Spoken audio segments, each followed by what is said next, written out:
Jesus said, I am the good shepherd. A good shepherd lays down his life for the sheep. A hired man who's not a shepherd and whose sheep are not his own sees a wolf come in and leaves the sheep and runs away. And the wolf catches and scatters him. This is because he works for pay and has no concern for sheep. I am the good shepherd. I know mine, and mine know me. Just as the Father knows me, and I know the Father. And I will lay down my life for the sheep. I have other sheep that do not belong to this fold. These also I must lead, and they will hear my voice. And there'll be one flock, one shepherd. This is why the Father loves me, because I lay down my life in order to take it up again. No one takes it from me, but I lay it down on my own. I have power to lay it down, and power to take it up again. This command I have received from my Father. The Gospel of the Lord. Praise to you, Lord Jesus Christ.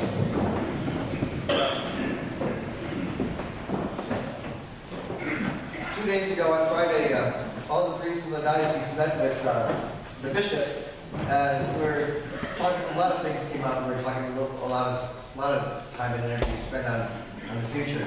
And at the very end of the meeting, he tells us, now you know this is Good Shepherd Sunday coming up, and you know that it's also the World Day for Vocations. We need more priests. We need more sisters. We need more people from religious life. And so he gave us a suggestion that I never thought I'd ever hear a bishop say. He said, trash your homily and talk about your vocation story instead. So, trying to be as obedient as I can, with a little bit of regret and frustration, I tossed away my homily. I had good stories for this weekend. I'll share with you my vocation story. I share with it to you because just to plant seeds, to think about in your own lives, who in your own lives, in your own world, may be open to the voice of God in serving as a priest or a sister or a nun or a brother. So I was born in the south side of Chicago in a very Irish Catholic neighborhood. Everyone, except for one house on my block, everyone was Catholic. I thought the world was Catholic, right? Because everyone in my neighborhood was Catholic. Everyone went to the Catholic school. I have 2 brothers and 2 sisters. I'm number 4 out of 5. And from the very get-go, Mass and Eucharist was very, very important in our family. Our parish was so big that we had 3 daily Masses. We had a 6:30, 7:30, and an 8:30. My dad always went to 6:30 Mass. My mom, after getting the kids ready for school and everything, she always went to 8:30 Mass. And so we learned from the very, very beginning, from the get-go, that Eucharist was very, very important, and coming to church and being part of a faith community was an essential part of life and growing up. So I went to the Catholic grade school, thought about priesthood and everything, like a lot of people did, and I was an altar server, and then I graduated from grade school, and then those turbulent, tumultuous high school years started. I ended up going to 3 different high schools in those 4 years. 3 different high schools in 3 different states. And so I was just kind of tossed around like a pinball. And looking back at it, I'm kind of glad I did, because it helped me get ready for the times when I have to move, and I've moved so many times since I have been ordained. So I graduated from St. Francis de Sales Prep in Milwaukee, and then I was thinking about college. What I wanted to do, I had 2 loves: music, of course, all right, and nature and climate. So my plan was to go to St. Louis University. It was a Catholic university run by the Jesuits, and they had a degree in meteorology. I thought, let's go. Problem was, there was a lot of money. But God had other plans, because I didn't get much scholarship money at all for SLU, but I did get a full tuition scholarship to go to Villanova. Villanova University is 12 miles outside of Philadelphia. So I just had to come up with room and board, which still was a lot, and books and stuff, but at least I had a free ride for tuition. So I went to Villanova and I loved it. Sometimes I think of it as the 4 best years of my life, because Philly is in a great location.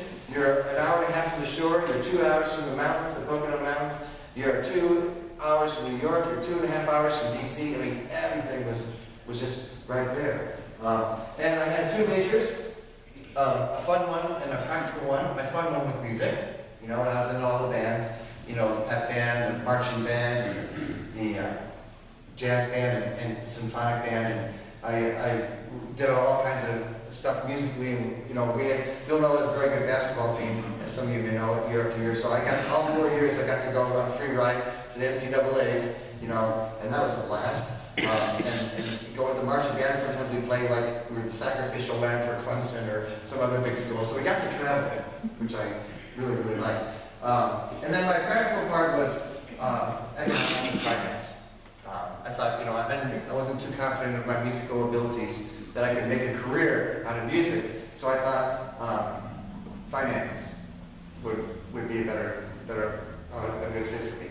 So I graduated with those two majors from Villanova, and all this while I was still thinking, you know, about priesthood and all, but I also wanted to have a family. I also was just in my early 20s, all right? So I wanted to explore that whole big wide world out there. So after graduation, I got a job with the federal government.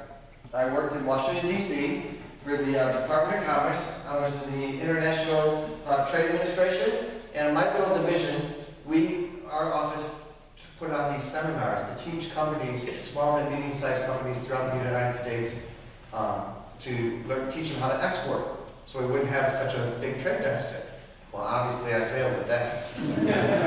But it was a fun job. You know, we got to travel around the country, and it helped me achieve one of my lifetime bucket list goals of going to all 50 states. So I got all 50 done, you know, and I also want to go to every continent. I got one left, Antarctica. It was a good experience, and I loved living in Washington, D.C. until tourist season came, and all the tourists came and clogged up all the traffic and everything. But it was a very young person's town, and lots to do and lots of energy and excitement. So I really enjoyed living in Washington, D.C. But I remember one day just sitting in my little cubicle in the Department of Commerce, thinking to myself, I can't do this the rest of my life. There's got to be more to life than this. All right? So after a couple years in D.C., I moved back to the Midwest, and I got a job on the south side of Chicago teaching at 2 Catholic schools, music. All right? Music appreciation, general music classes, children's choirs, assistant director of the band. I was giving piano lessons on the side, and the real fun thing was that on the weekends I would play professionally, you know, bars, hotels, restaurants, stuff like that. So, and it was really good money. You know, this is the 80s, and I was getting like between $65 and $75 an hour plus tips playing. All right, that's a lot of money. So I was rolling in money. I was having a ball. I was having fun with my music. I was helping kids. I was doing, you know, a lot of things. And then again, one day, it kind of hit me. Can you really do this the rest of your life? Is this what life is all about? Isn't there something more? And so, through consulting people, wiser people than myself, and seeking the wisdom of others, it was. You know, the suggestion was brought out to me that maybe you're thinking, maybe you're being called to the priesthood. So, but I want to have a family. Maybe you're called to the priesthood. Well, I don't know if I want to do that. Maybe you're called to the priesthood. You know, it's kind of this wrestling match with God. So trying to surrender to God's will is always a hard thing for everybody, right? To do what God is asking us to do. So I kind of let that go. I applied to the seminary. I got accepted into the seminary at Mundelein, about 40 miles northwest of Chicago. Beautiful property, 1,000 acres. 800 of those acres are a lake. So I had my kayak there, and we'd be on the lake all the time, and roll up some really good music up there too. So all this while I'm teaching, you know, and playing it on the side on weekends and stuff, I forgot one part that's really important. Is I always had my summers off. Okay, so what would I do for summer? I was a counselor at Camp Onassac. And that's what brought me to Southern Illinois. Right? If it wasn't for Camp Onassac, I would not be here today talking to you. Okay? And so it was always a great job because when you're a teacher, you get summers off, and so every summer I would go down to camp and be a counselor. I ended up working there as a unit leader, as a counselor from 1983, even past ordination in 2001. It's always been a special place in my heart, and I'm still affiliated. I'm the chaplain of camp still, so I was there last night for Mass, and I'm also on their board of directors. So with all this going on and all that background, that's kind of different and diverse. You know, music, finance, and money, and economics and stuff. And I'm really glad I had both of those majors, because as a pastor, when you get budgets, and you have to make a budget every year, and know how to manage money, and where to plan and to save, and appropriate funds and everything. So it really was a blessing that I got that economics and finance degree from Villanova. So I get into seminary. There were about 225 students from all over the country there at Mundelein, and I was studying for the Archdiocese of Chicago. By then, I was already bilingual. I've done mission work with the Augustinians in Peru, and I had a pretty good rapport with the language, you know, pretty good understanding. And in Chicago, that's really important because a lot of people, there are parishes that the only masses they have are in Spanish. So the Archdiocese of Chicago was really happy that I was able to speak Spanish and be able to serve. But after my third year of seminary, it was a 3-on-4-year program. It's a master's program. And I was still coming down to Camp on assignment. I remember one Sunday morning, the kids weren't going to come till Sunday afternoon, so like from Saturday and Sunday we have off. And so I was staying in my little tree house in Daniel, which is right on the lake.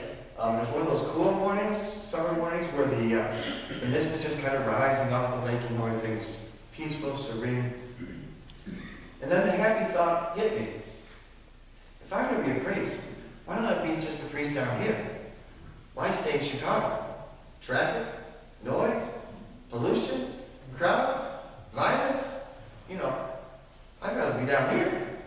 And so I was resolved when I came at the end of the summer. I went back for my, year of seminary, and I told the powers that be that I'd like to switch to come to Southern Illinois. They didn't like that. And so they tried to exert a little pressure, and then they brought out the big guns. The rector of the seminary comes up to me and says, "The Cardinal wants to talk to you." The Cardinal, Joseph Bernadette, God rest his soul, wonderful man. And so my heart was like pounding when I was meeting with him, because, the Cardinal, one-on-one with him, what am I going to do? So I get downtown, go to his mansion, which is right on Lake Michigan in the Gold Coast, a real nice neighborhood of Chicago. And we're getting there talking, very good, very gracious man. And we're going back and forth. He's telling me why, he needs me to be in Chicago because I can speak Spanish and do all this stuff. And I was trying to tell him, explain how I feel more comfortable, more at home here in Southern Illinois. So we're going back and forth. So finally, after about a half an hour of this, he says, "Okay, let's do this. Brian, I'll ordain you for Chicago. And if you're not happy in Chicago after 2 or 3 years, then you can go down to Southern Illinois, no questions asked." And I don't know where I had the guts to say it, but right away, right after he suggested that, I said, "Let's do this. I'll get ordained for Southern Illinois, and if I'm not happy down here, I'll come back to Chicago." He laughed, he smiled, and he said, "Go. You win. You win." So that's how and just to make sure, I did an internship. I wanted to make sure this was the right decision.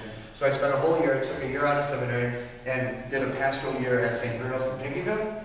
And I taught music and Spanish at the grade school there. And just lived at the rectory and just wanted to make sure this was the right thing. And it was. And I came back to my 4th year, got ordained, June 4th, 1994. So it's about 30 years. Come this June will be 30 years I'll be a priest. All right? And since then I've served in Heron, Carterville, Ziegler, Royalton, West Frankfort.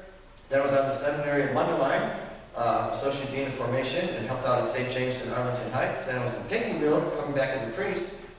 Was there 8.5 years. And then I got called. I found more to do more with my education and teaching, so I went with the Augustinians for 7 years. I was at Providence High School in New Lenox, helping out at St. Mary's in Mokina, Illinois by Joliet. And then from there I went to St. Rita Acacia in Racine, Wisconsin. And from there I went to Cassia Hall Prep, Catholic High School in Tulsa, Oklahoma. And that was a good gig. That was a real good gig. Because I had 2 jobs actually, 2 different places. You know, half the school year I was in Tulsa, but the other half of the school year I was at an Augustinian high school in Carlisle, England, 6 miles from the Scottish border. Oh my God, like the miles there? The frequent flyer miles? And I was going back and forth, and both were just wonderful experiences. I'll never forget these 2 high school girls in England. They once said to me, Father Brian, I say, yeah. We love your sermons and we love your music, but we love your accent even more. So, very, very good. And, you know, but the thing was, I was getting homesick. I wanted to come back to Southern Illinois. And so, again, it was hard to leave Tulsa. It was hard to leave England. Both places didn't want me to leave. They wanted to beg me to stay. But I just felt, you gotta go where God calls you, right? And so, came back, and so that's why for the past 5.5, going on 6 years, I've been here at St. Paul's and at St. Joe's in Marion. So why am I sharing all this with you? Because on Good Shepherd Sunday, what does Jesus say in that gospel? I know my sheep, and they know me. I know their voice, and they know my voice. Who in your world, who in your circle, may be open to the possibility of priesthood and religious life? And even if not, all of us, we have that need, I think, as St. Augustine said, to hear God's voice and act on it. You know, what did Augustine say? You made us for yourself, O Lord, and our hearts are restless until they rest in you. And so on this Good Shepherd Sunday, let's try to pray for more vocations, the priesthood, religious life. Let's also suggest, hint, recommend to someone who you think maybe have a call to this very special way of life, and that we can be, all of us, open to the voice and direction of God in our lives. You know, some people, you know, say, well, do you have any regrets? I guess my one regret would be, I always wanted to be a dad. You know, I thought I'd be a good dad, a good father in that way. But I was reminded by these 2 elderly ladies at Our Lady of Mount Carmel in Heron, Rosie and Katie Galdoni. They were sisters in their 80s. Both of them hadn't married. And every year, every Father's Day, they'd always give me a Father's Day card with 20 bucks in it. All right? And he'd say, you are our Father. You're just a different kind of Father. All right? And so you just try to be open, you know, to different ways. You know, that's wouldn't even call it a regret. It's something I would miss. I miss and long for, but it's been a great life.